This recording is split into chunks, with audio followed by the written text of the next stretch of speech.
Saudara yang terkasih, marilah kita mengawali kebaktian Minggu Paskah ke-6 ini dengan sebuah pengakuan.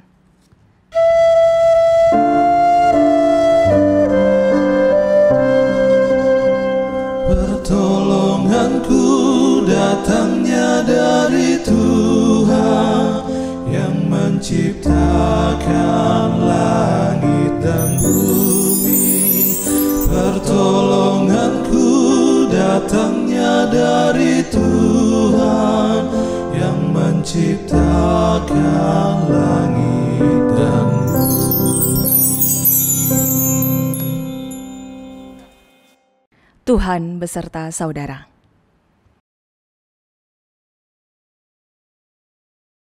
Saudara yang dikasihi Kristus Yesus, tema kita di Minggu Paskah ke-6 ini adalah bergereja dalam relasi dan kasih. Gereja berasal dari bahasa Yunani eklesia yang sering diartikan perkumpulan atau dipanggil keluar. Oleh karena itu, pada hakikatnya gereja adalah orang. Namun saat-saat ini gereja sering diartikan semata-mata hanya sebagai gedung dan institusi. Oleh karena itu, ibadah kita pada hari ini menolong kita untuk bergereja, bukan sekedar institusi dan bukan sekedar gedung, tapi kita berelasi satu dengan yang lain, berelasi dengan Allah Trinitas. Bahkan Allah Trinitas menginspirasi gereja untuk berelasi dengan baik.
Saudara, mari kita mengaku dosa kita, mari kita berdoa. Bapa di dalam sorga, ampuni kami Tuhan, ketika kami sebagai gereja Tuhan seringkali tidak berperan sebagaimana seharusnya gereja ada di dunia. Ampuni kami Tuhan, ketika kami sebagai pribadi yang ada di dalam gereja Tuhan seringkali tidak berelasi satu dengan yang lainnya. Ampuni kami Tuhan kalau kami gereja seringkali kehilangan relasi dengan Allah. Tuhan, tarik kami kembali untuk menikmati relasi yang indah, yang hangat, yang penuh kasih bersama dengan Engkau dan sesama kami. Terima kasih Tuhan. Ampuni dosa kami dan dengarkan pengakuan kami. Di dalam nama Yesus Kristus, penebus kami yang hidup, kami berdoa. Amin.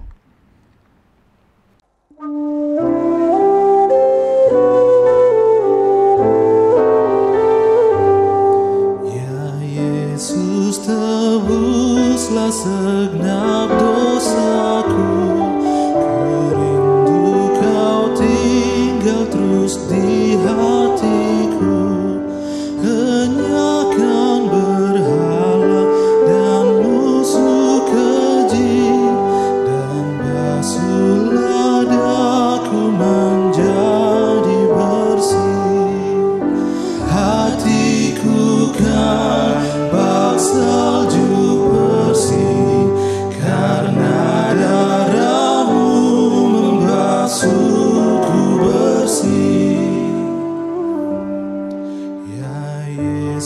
sekarang tolong diriku supaya berpaut tetap padamu. Dosaku membuat hatiku pedih, basuhlah daku menjadi bersih. Hatiku kan bak salju bersih, karena darahmu membasuhku bersih.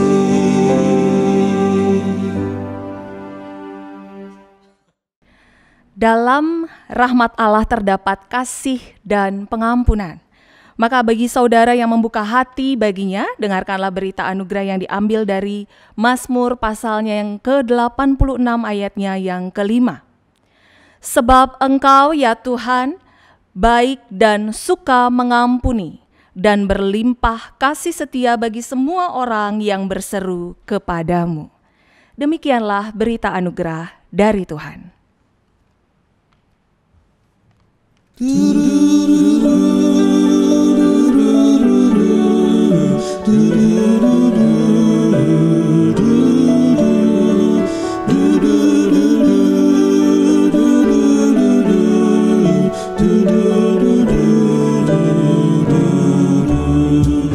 Agunglah kasih Allahku, tiada yang setaranya. Neraka dapat direngkuh, kartika pun tergapailah. Karena kasih-Nya agunglah, Sang Putra menjelma. Dia mencari yang sesat dan diampuninya. Oh kasih Allah agunglah, tiada bandingnya. Kekal teguh dan mulia, dijunjung umat-Nya. Apabila zaman berhenti dan tata dunia pun lebur, meskipun orang yang keji telah menjauh dan terkubur, namun kasih-Nya tetaplah teguh dan mulia. Anugerah bagi manusia, dijunjung umat-Nya. Oh kasih Allah agunglah, tiada bandingnya. Kekal teguh dan mulia, dijunjung umat-Nya.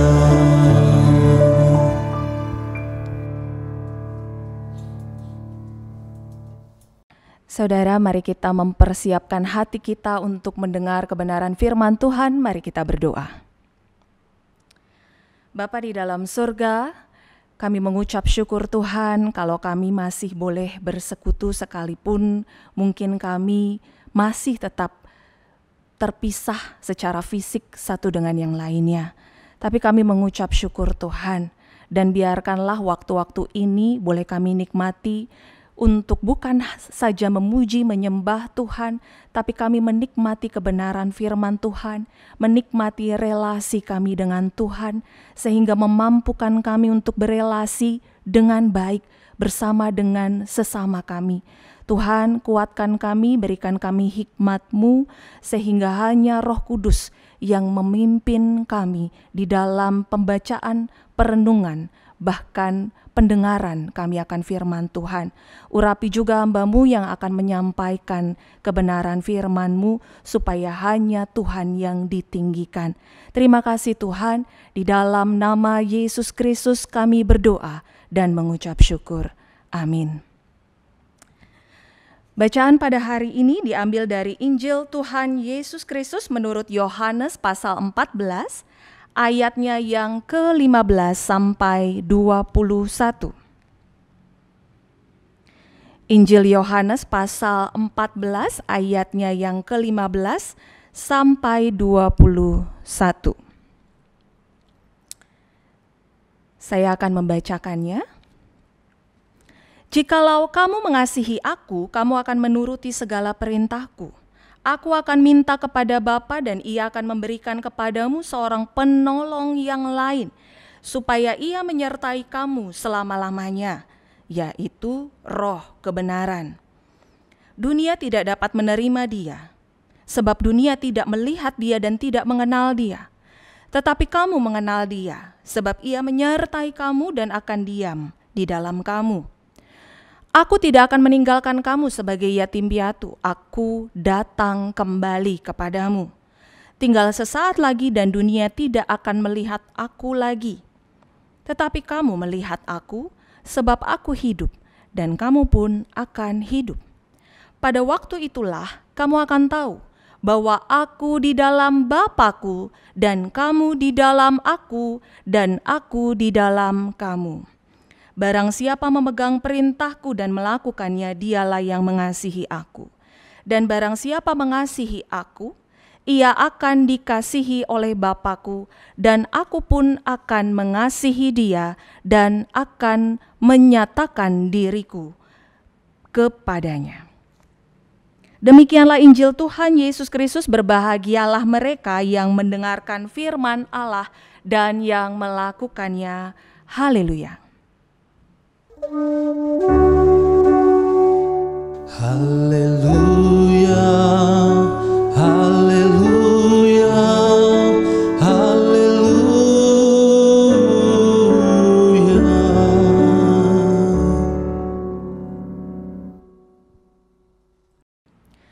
Ibu bapak saudara yang terkasih di dalam Kristus Yesus, ada seorang tokoh gereja yang bernama Dietrich Bonhoeffer, yang juga adalah seorang teolog Jerman di masa kekerasan Nazi. Dia adalah orang yang menentang kekerasan Nazi. Dan tulisan-tulisan Bonhoeffer sangat mempengaruhi gereja hingga masa kini. Salah satunya adalah ketika dia menyatakan bahwa teologi, pelayanan, dan iman itu selalu dimulai dengan pertanyaan siapa dan bukan bagaimana. Bukan bagaimana Allah menolong saya, bukan bagaimana saya melayani Allah, bukan bagaimana saya bisa percaya kepada Allah, tapi siapa Allah itu. Mengapa bagi Bonhoeffer itu penting? Karena saudara, seringkali ketika kita bertanya bagaimana, akhirnya kita cenderung fokus kepada cara dan teknis, tapi lalu kehilangan relasi. Oleh karena itu, kita diingatkan sebenarnya untuk bertanya siapa Allah itu, supaya kita tidak kehilangan relasi dengan Allah. Nah saudara, bacaan kita pada hari ini menolong menjawab siapa Allah itu. Saudara, memang di dalam iman kekristenan kita percaya kalau Allah itu melampaui akal manusia. Memang Allah itu adalah Allah yang luar biasa, dan kalau di dalam bahasa lainnya Allah disebut transenden.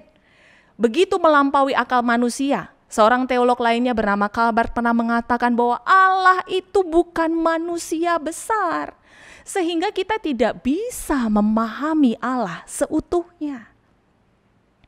Namun saudara, ingatkah kita bahwa Allah yang transenden itu menyatakan dirinya menjadi sama dengan manusia di dunia ini. Dan manusia yang sederhana. Di dalam kesederhanaannya, dia, yaitu Yesus, mencoba untuk menjelaskan pribadi Allah itu. Nah, mari kita melihat bacaan kita di ayat 20, saudara. Ada bagian yang menarik di ayat 20, yaitu kata aku di dalam Bapa-Ku. Ini Yesus yang bicara. Aku di dalam Bapa-Ku. Nah saudara, bagian ini sebenarnya bukan pertama kali Injil Yohanes tulis karena sudah dituliskan sebelumnya di pasal 10 ayat 38 dan pasal 14 ayat 10. Tapi lebih lengkap. Aku di dalam Bapa-Ku dan Bapa di dalam aku. Saudara, memang bagian ini cukup sulit untuk kita pahami ya. Kayak gimana Yesus di dalam Bapa, Bapa di dalam Yesus. Nah oleh karena itu saudara, saya mencoba untuk memberikan ilustrasi sedikit supaya kita bisa mengerti. Tapi lagi-lagi ingat bahwa kita adalah ciptaan terbatas, mencoba untuk memahami pencipta yang tidak terbatas itu. Begini saudara, kalau tangan kiri ada di dalam tangan kanan, maka bukankah posisinya menjadi seperti ini? Siapa yang mendominasi? Tangan kiri atau tangan kanan? Jelas tangan kanan, bukan? Dan begitu pula sebaliknya, tangan kanan di dalam tangan kirilah yang mendominasi. Tapi bila tangan kiri ada di dalam tangan kanan ada di dalam tangan kiri dalam waktu bersamaan, maka bisa dibayangkan bahwa tidak ada dominasi, tidak ada hierarki, tapi relasinya begitu erat, begitu melekat, sulit untuk dipisahkan. Oleh karena itu saudara, Yesus mencoba untuk memberikan relasi semacam itu, gambaran relasi semacam itu, yaitu betapa Yesus dan Bapa sangat melekat satu dengan yang lainnya, namun relasi Yesus dan Bapa tidak ada hierarki, tidak ada dominasi. Nah saudara, itu sudah ada dua figur. Nah mari kita memperhatikan ayat 16. Aku akan minta kepada Bapa. Aku itu Yesus minta kepada Bapa, Allah Bapa. Di sini sudah ada dua figur. Dan ia, yaitu Bapa, akan memberikan kepadamu, yaitu murid-murid, seorang penolong yang lain. Hadir figur yang ketiga. Siapa penolong yang lain ini? Penolong yang bukan figur 1 dan bukan figur 2. Makanya pakai kata yang lain. Tapi siapa penolong yang lain ini?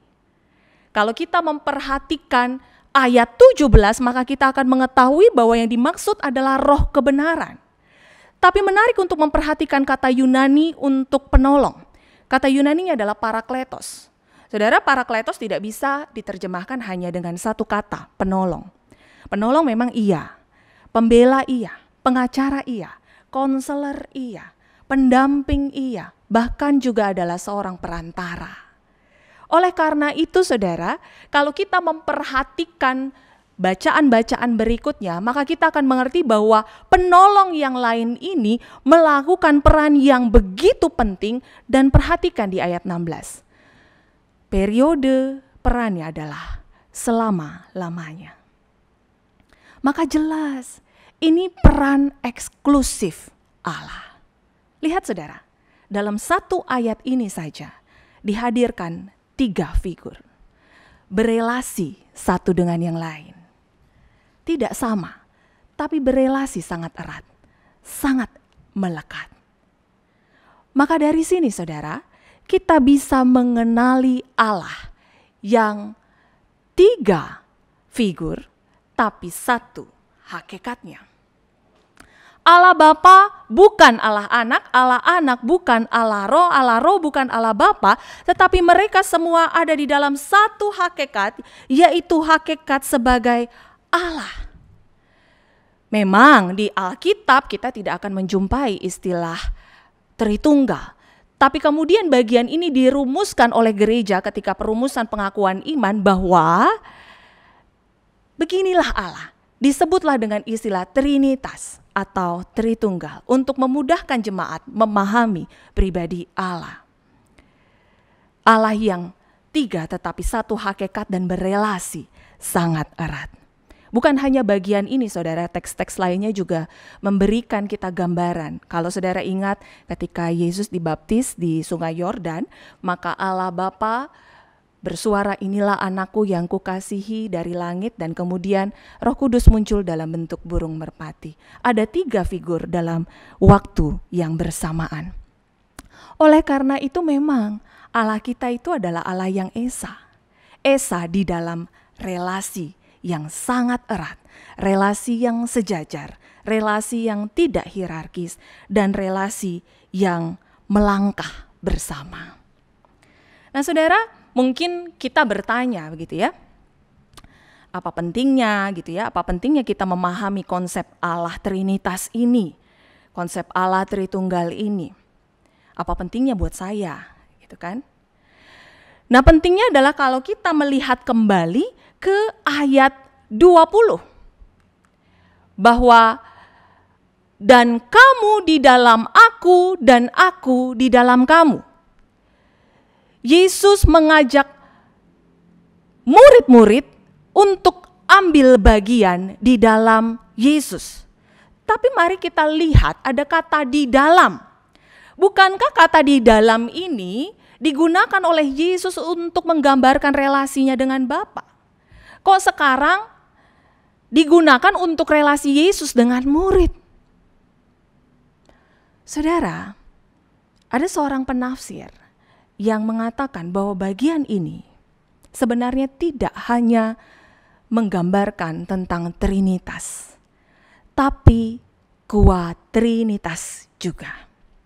Apa yang dimaksud kuatrinitas? 4 pihak yang berelasi di dalamnya.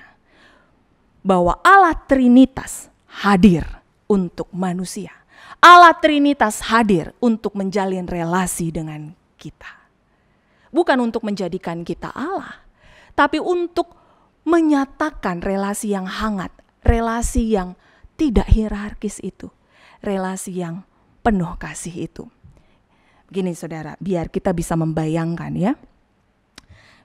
Anggap saja ada 3 direktur tertinggi dari satu perusahaan ternama. 3 direktur ini begitu disegani oleh karyawan-karyawannya sampai mungkin mereka enggan sekali untuk menegur atau menyapa direktur-direktur ini. Bahkan mungkin ada karyawan-karyawan yang tidak tahu direkturnya yang mana begitu ya. Dan suatu hari 3 direktur ini berelasi begitu hangat, begitu melekat dan begitu erat, lalu mengundang salah satu karyawan yang mungkin merasa saya tidak ada apa-apanya di perusahaan ini, diundang untuk berelasi. Saudara bisa bayangkan apa yang diharapkan oleh 3 direktur ini kepada karyawan ini.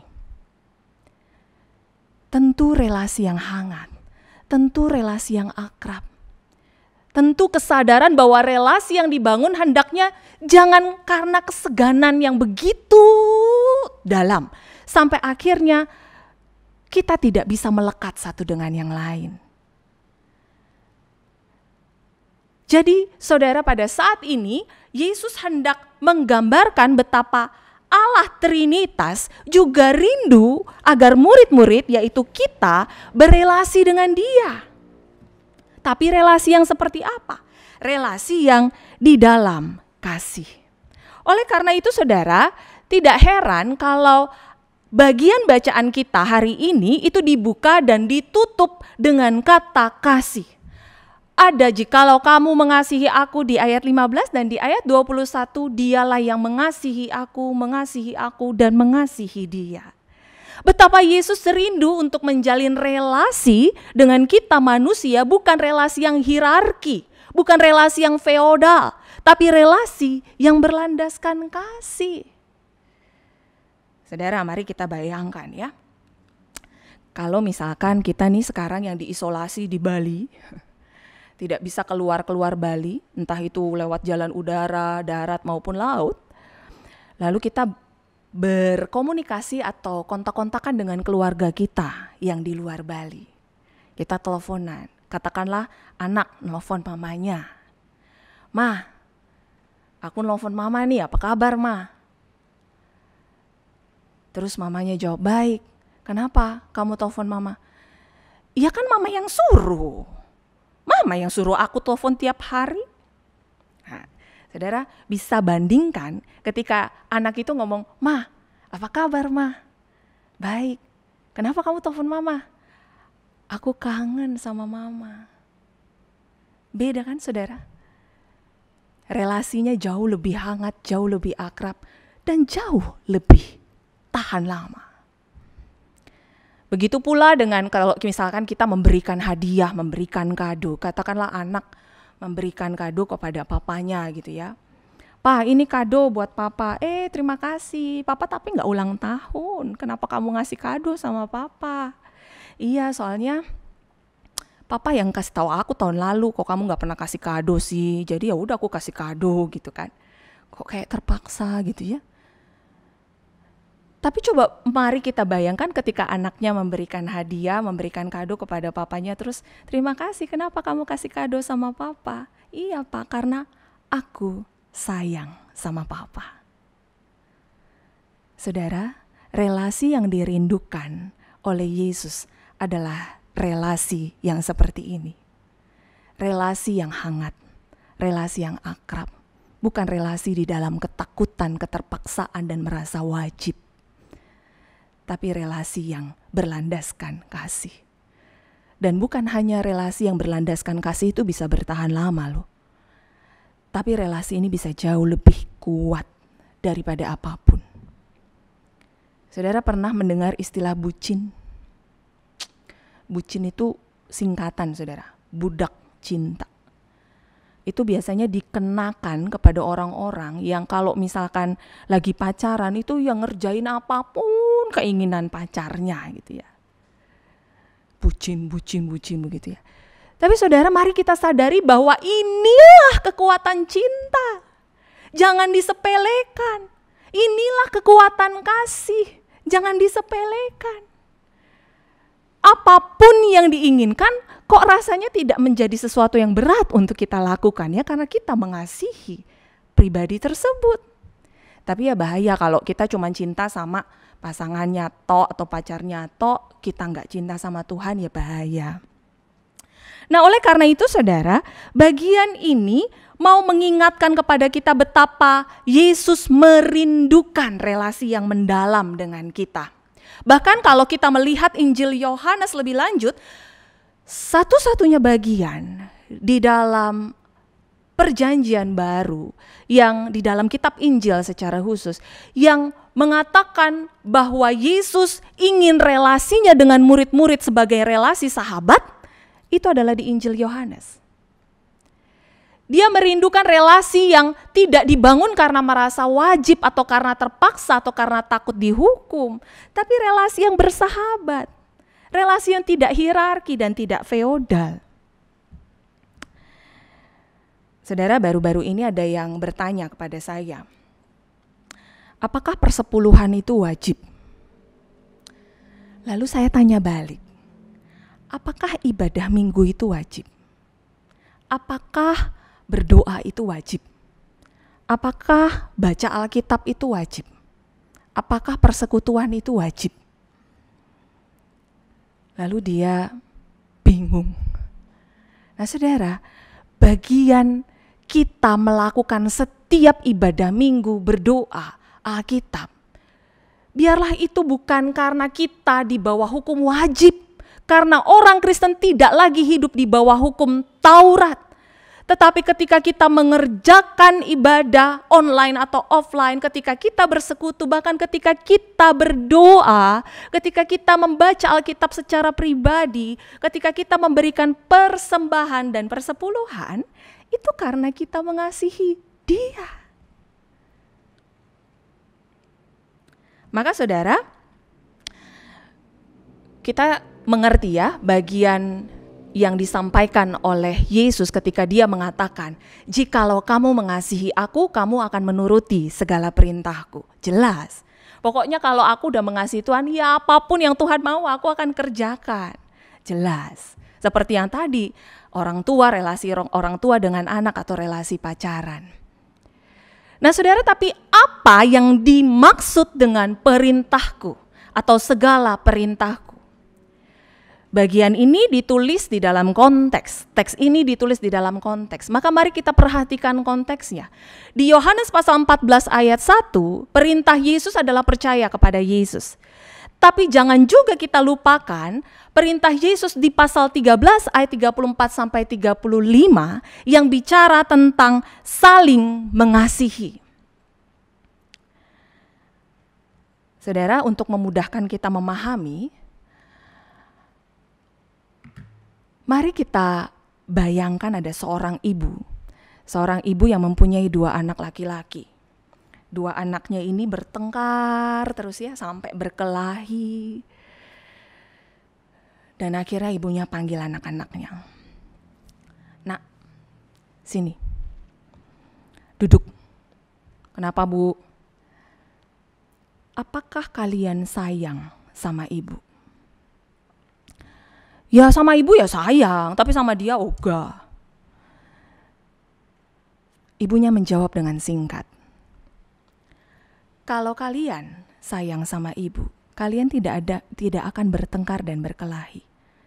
Karena hati ibu sedih melihat kalian berkelahi. Oleh karena itu saudara, ketika kerinduan Yesus, kita sebagai gereja Tuhan saling mengasihi, maka mari pertanyakan kepada diri kita. Sudahkah kita sebagai gereja Tuhan saling mengasihi? Saya akan memperdalam pertanyaan ini.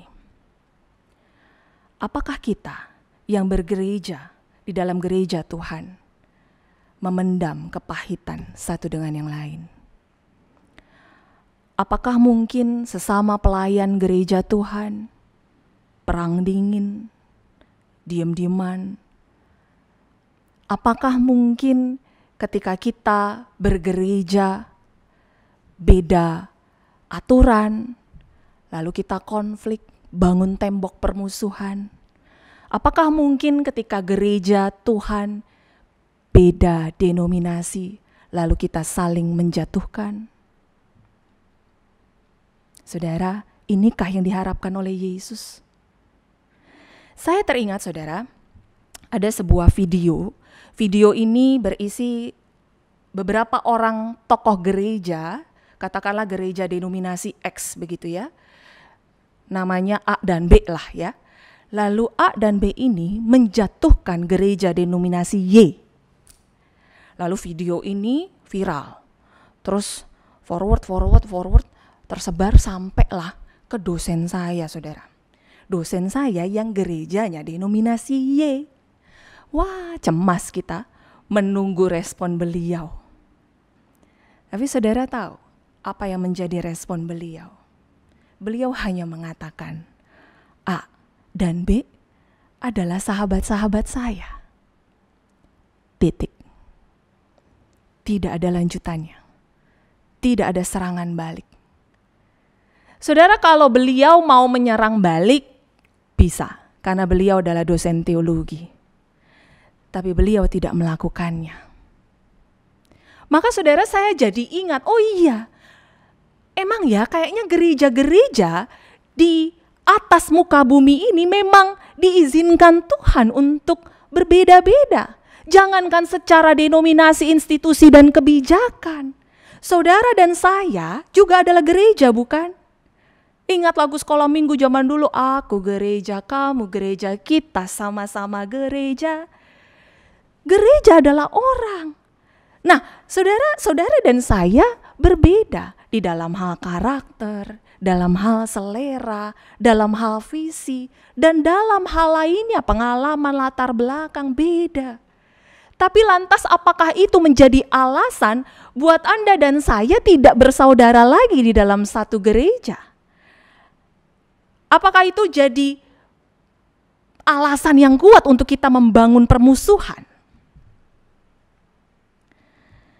Saudara, memang gereja akan berbeda. Namun, kita melihat bahwa betapa gereja itu sebenarnya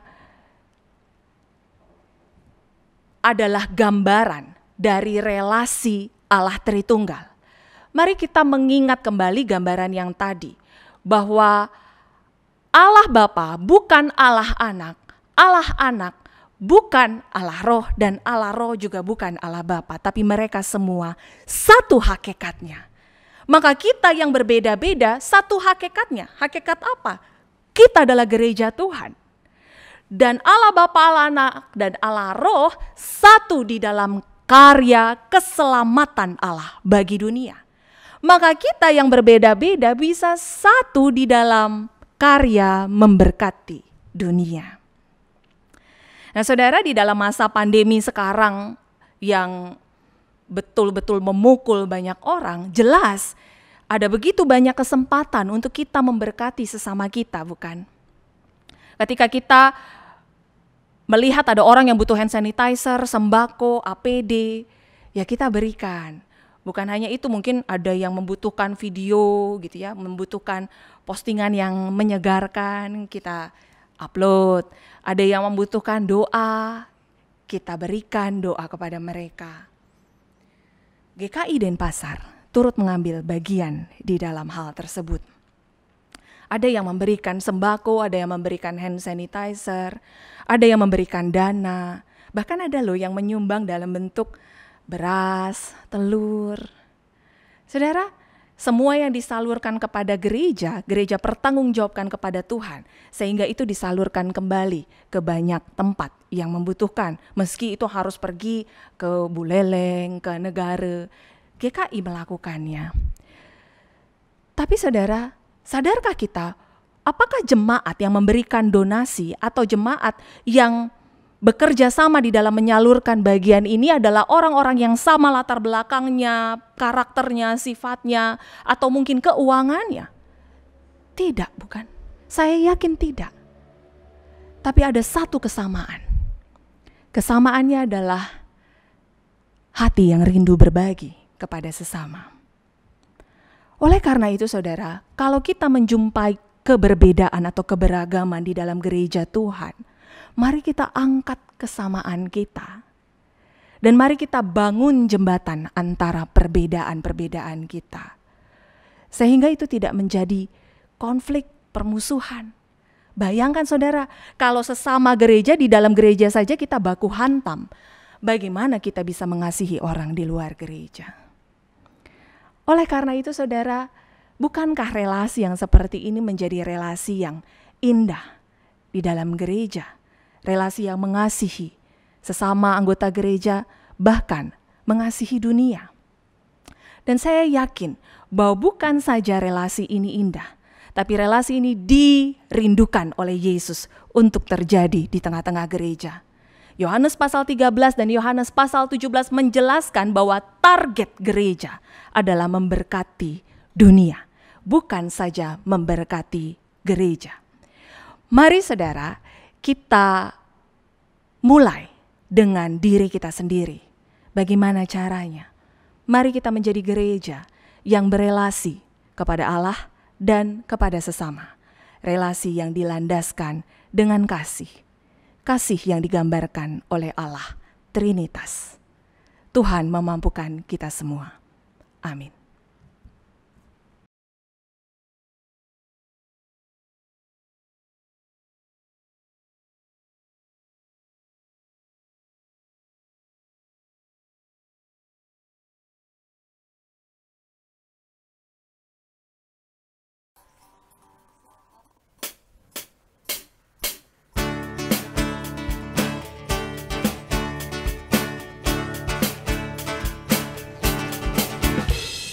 Sebagai saudara seiman di dalam tubuh Kristus, menyerahkan seluruh hidupnya, berbagi kasih bersama.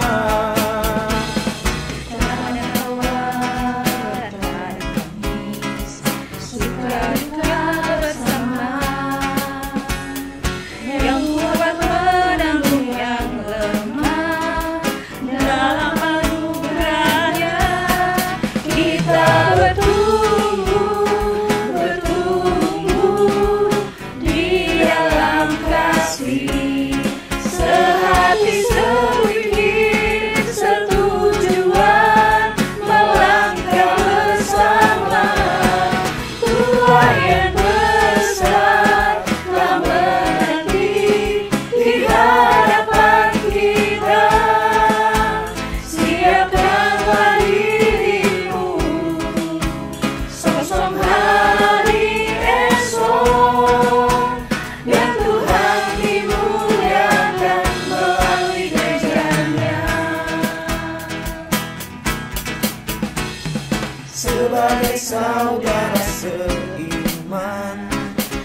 dalam tubuh Kristus, menyerahkan seluruh hidupnya, berbagi kasih bersama. Kadang tawa, kadang tangis, suka duka bersama. Yang kuat menanggung yang lemah, dalam anugerahnya kita bertumbuh, bertumbuh di dalam kasih, sehati sepikir, setujuan, melangkah bersama. Tuhan yang besar telah berdiri di hadapan kita. Siapkanlah dirimu, sosok hari esok, dan Tuhan dimuliakan melalui gerejanya. Kita bertumbuh, bertumbuh di dalam kasih, sehati sepikir, setujuan, melangkah bersama. Tuhan yang besar telah menanti di hadapan kita. Siapkanlah dirimu, sosok hari esok, dan Tuhan dimuliakan, dan Tuhan dimuliakan, dan Tuhan dimuliakan melalui gerejanya.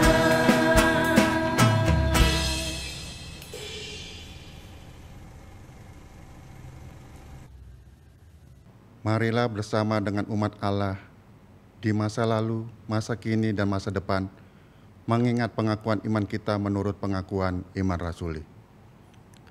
Aku percaya kepada Allah, Bapa yang Maha Kuasa, Khalik langit dan bumi, dan kepada Yesus Kristus, anaknya yang tunggal Tuhan kita, yang dikandung daripada Roh Kudus, lahir dari anak darah Maria, yang menderita sengsara di bawah pemerintahan Pontius Pilatus, disalibkan, mati dan dikuburkan, turun ke dalam kerajaan maut. Pada hari yang ketiga, bangkit pula dari antara orang mati, naik ke sorga, duduk sebelah kanan Allah, Bapa yang Maha Kuasa. Dan dari sana dia akan datang untuk menghakimi orang yang hidup dan yang mati. Aku percaya pada Roh Kudus, gereja yang kudus dan persekutuan orang kudus, pengampunan dosa, kebangkitan orang mati, dan hidup yang kekal. Marilah kita berdoa syafaat. Bapa yang bertata kerajaan di sorga, Tuhan Yesus Kristus, Juru Selamat kami yang hidup, kami mengucap syukur atas segala berkat kasih karunia anugerah-Mu pada hidup kami. Saat ini kami memohon dan berdoa untuk bangsa dan negara kami, untuk pemerintah pusat sampai daerah dalam mengambil langkah-langkah yang tepat untuk menangani pandemi virus corona ini. Dekaplah dalam kasih-Mu ya Bapa untuk para tenaga medis, para gugus tugas, perawat dan relawan yang terus melayani dengan tegar dan sabar dalam upaya menangani pandemik ini. Kami juga berdoa untuk tiap ODP, PDP, dan yang positif yang sedang dalam perawatan, agar segera pulih, ulurkan tangan-Mu yang penuh kasih, sentuh dan sembuhkanlah. Kami juga berdoa untuk segala kebutuhan rumah sakit, seperti APD dan obat-obatan. Cukupkanlah ya Bapa. Berilah kemampuan dan karuniakanlah hikmat dan pengetahuan untuk ilmuwan dan para peneliti yang Kau pilih dalam menemukan dan menyelidiki senyawa untuk menciptakan obat dan vaksin penangkal virus ini. Kami juga berdoa untuk gereja kami yang sedang terus melakukan aksi peduli. Kiranya Bapa menolong program ini menjadi perpanjangan tangan-Mu untuk bisa menolong sesama agar bisa mampu bertahan hidup dalam masa sulit ini. Kiranya Tuhan menggugah hati tiap orang yang tergerak untuk berbesar hati dalam menolong sesama. Kami juga berdoa untuk dampak dari virus ini, di mana perekonomian global makin melemah dan banyak orang yang kehilangan penghasilan. Topang mereka ya Bapa, dan mampukan mereka untuk bisa bertahan hidup di tengah-tengah pandemi ini. Kami juga berdoa untuk jemaat yang sedang sakit, dan dalam masa pemulihan kiranya tangan-Mu yang ajaib mengangkat segala sakit dan penyakit dan segera diberi kesehatan kembali.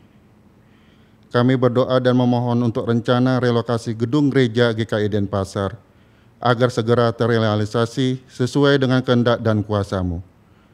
Mampirlah, dengarkanlah, inilah seru dan doa kami ya Bapa, yang kami panjatkan hanya dalam satu nama Yesus Kristus yang telah mengajarkan kami berdoa.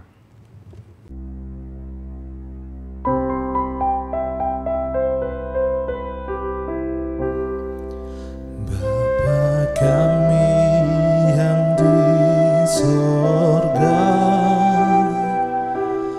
dikuduskanlah nama-Mu, datanglah kerajaan-Mu, jadilah kehendak-Mu di bumi seperti di sorga. Berikanlah kami pada hari ini makanan kami yang secukupnya, dan ampunilah kami akan kesalahan kami, seperti kami juga mengampuni orang yang bersalah kepada kami, dan janganlah membawa kami ke dalam pencobaan,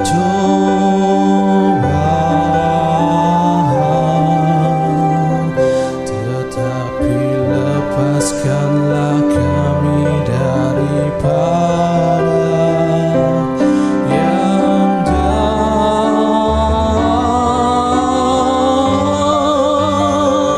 karena Engkaulah yang mempunyai kerajaan dan kuasa dan kemuliaan sampai selama-lamanya. Amin.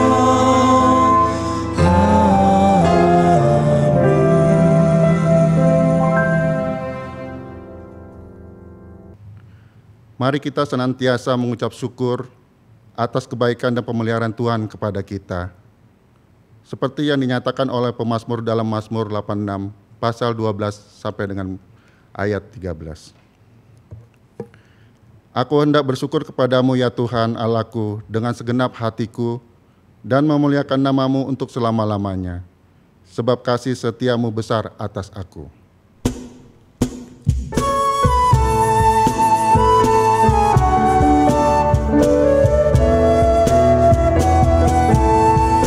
Syukur padamu ya Allah atas segala rahmat-Mu, syukur atas kecukupan dari kasih-Mu penuh, syukur atas pekerjaan walau tubuh pun lemah, syukur atas kasih sayang dari sanak dan teman,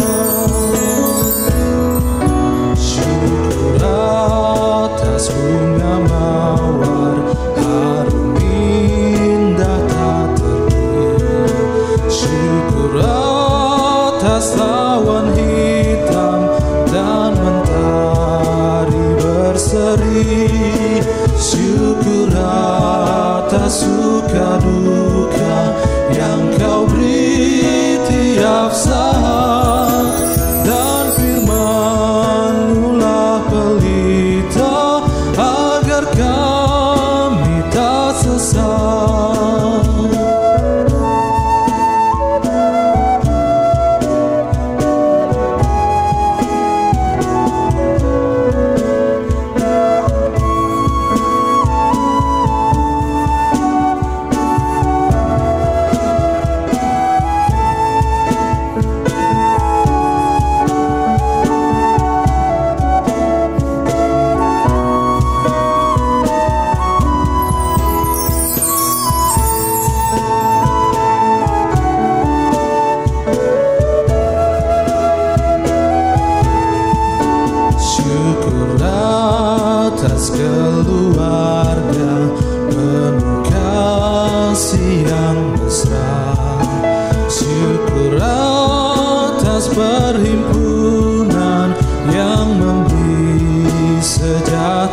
Saudara, hiduplah terus sebagai gereja yang memiliki kasih kepada Allah dan relasi yang nyata dengan sesama. Dan ingatlah pesan Tuhan dalam Yohanes pasal 14 ayat 16. Aku akan minta kepada Bapa dan Ia akan memberikan kepadamu seorang penolong yang lain supaya Ia menyertai kamu selama-lamanya. Kiranya dalam Roh Kudus kita terus disertai dan dimampukan untuk menjadi gereja yang menghadirkan kasih dan relasi.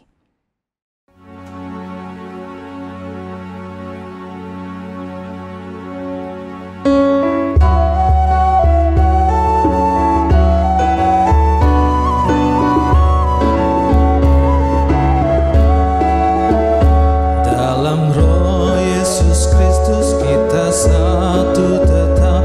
Dalam Roh Yesus Kristus kita satu tetap. Mendoakan semua jadi satu kelak. Biar dunia tahu bahwa kita muridnya dalam kasih tubuh Kristus yang esa. Kita jalan bersama bergandengan erat. Kita jalan bersama bergandengan erat. Menyiarkan berita bahwa Tuhan dekat. Biar dunia tahu bahwa kita muridnya dalam kasih tubuh Kristus yang esa.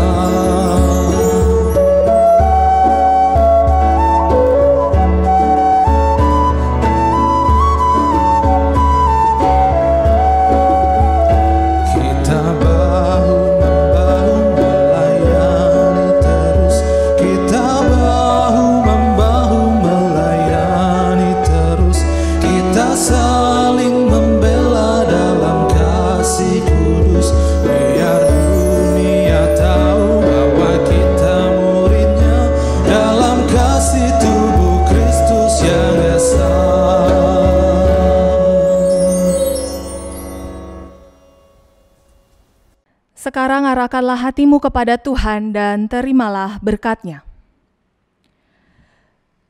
Tuhan memberkati dan melindungi kita. Tuhan menyinari kita dengan wajah-Nya dan memberi kita kasih karunia. Tuhan menghadapkan wajah-Nya kepada kita dan memberi kita damai sejahtera kini dan selama-lamanya.